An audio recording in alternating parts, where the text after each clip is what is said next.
Welcome. Take It Up with Jessica Lee. I'm here with Raven Miles, who's the Director of Commercial Sales at Box. Hi, Raven. Welcome to the show. Hi, Jessica. I'm glad to have you on this show to talk about the world of sales, in particular the commercial sales, which is a little bit more of the companies in the 500 employees and below, right? Right, correct. And Box is doing really well. You guys have over 3,000 employees. Um, what makes Box so attractive to the commercial accounts? Yes. So with Box, what we are is we're a cloud content management company, but what we pride ourselves on is really empowering the way that companies work. And, there's a lot of competitors out there in that space, but why we are different and why folks choose Box is, for one, our frictionless security and compliance. So if you have to meet certain standards such as FINRA or PCI or HIPAA, another thing is our seamless internal and external collaboration and workflow. And what that really means is we help our customers to be able to collaborate with each other very well, but not just that, but also collaborate externally with all of their clients and customers.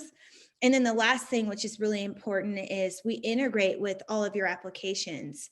And why our customers love that is, look, we don't want to change the applications that you use every day. If you use Zoom or Slack or Teams, some of the things that are already integrated within your system, what Box does is we integrate with those applications. So your workflow in Slack is the exact same, but where your content sits is on our platform of Box. And then you can even take that a step further and actually build your own custom applications on our platform as well.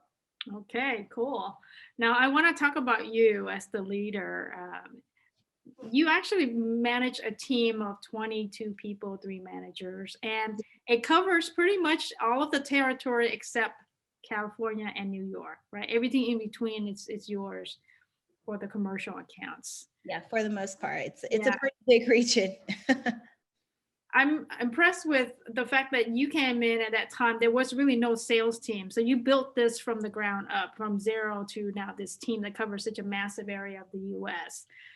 How has it been in terms of the business before COVID and the business now during COVID for you? Oh, wow. That's a great question. COVID has really changed everything. Pre-COVID, I had our team were out in region quite a bit. We had reps that were visiting customers every single day. And, we were not only were we face to face with customers, the economy was in a very different space.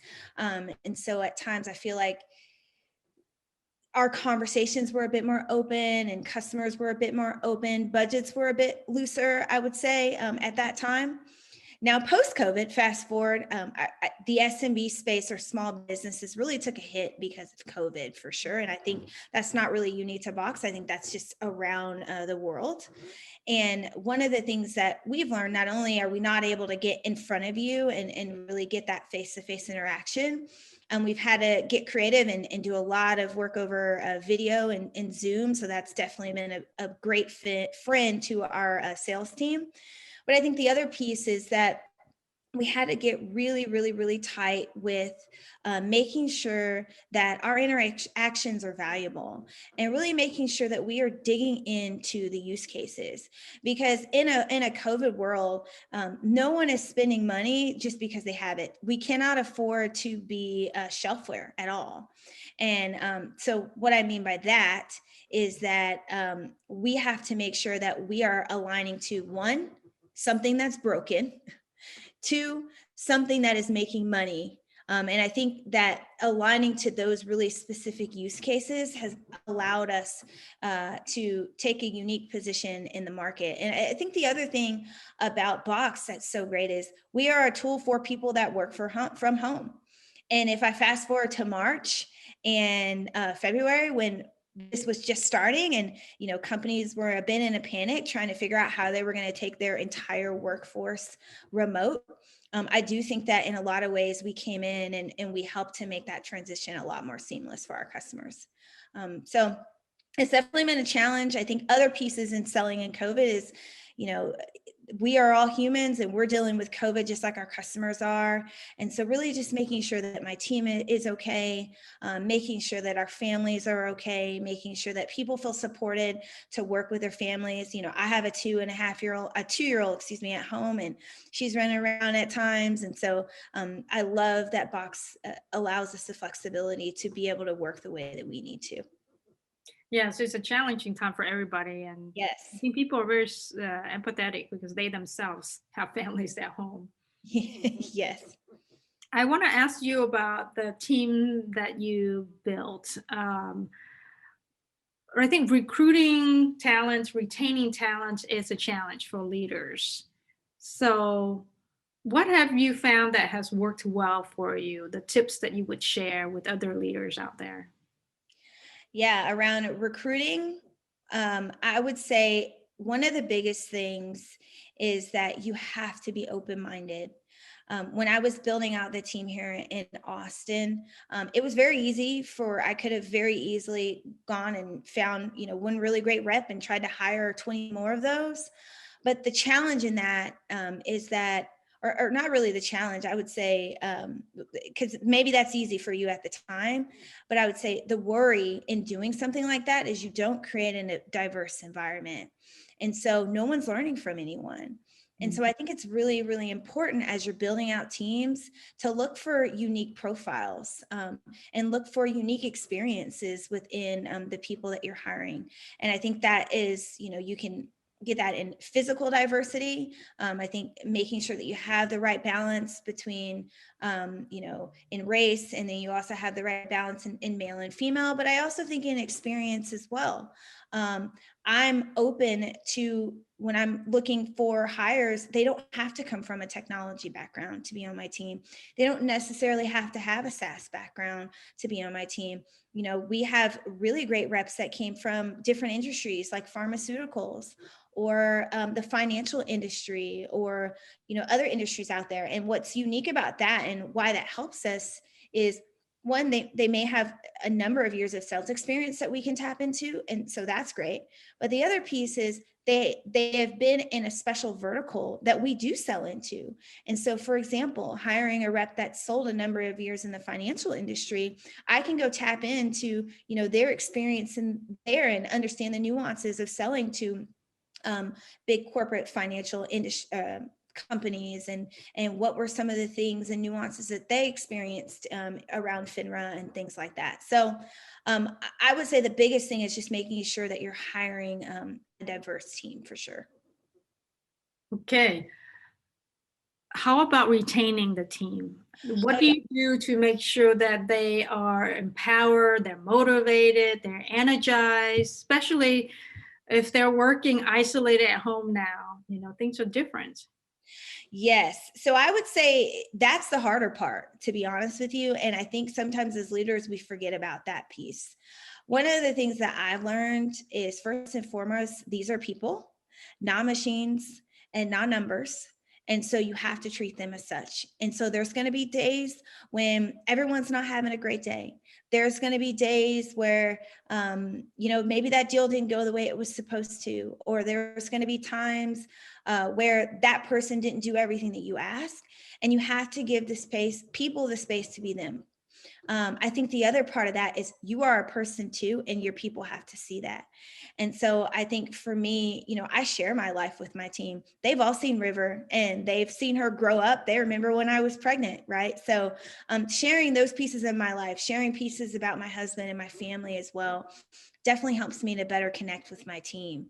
So I think that is definitely huge. I think the other part with being a leader is, if you're going to, with the first part of the question on hiring diverse people and backgrounds, I think that's very important. That also means that you have to be a diverse and a very dynamic leader. And what I mean by that is, I can't manage everybody the same way.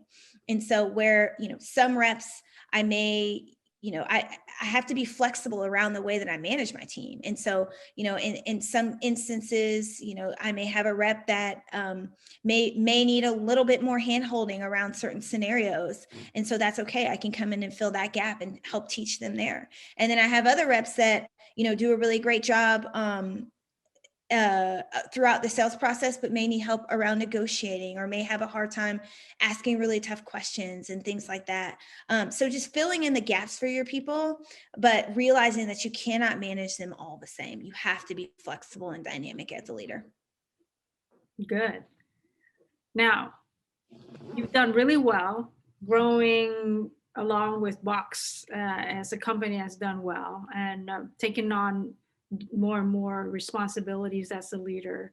I think people out there would really appreciate hearing the career advancement tips, especially other women in tech, minority groups. Yeah, so I would say one thing that women, we have a tendency to do is when we see roles, we like to envision ourselves as already mastering that role.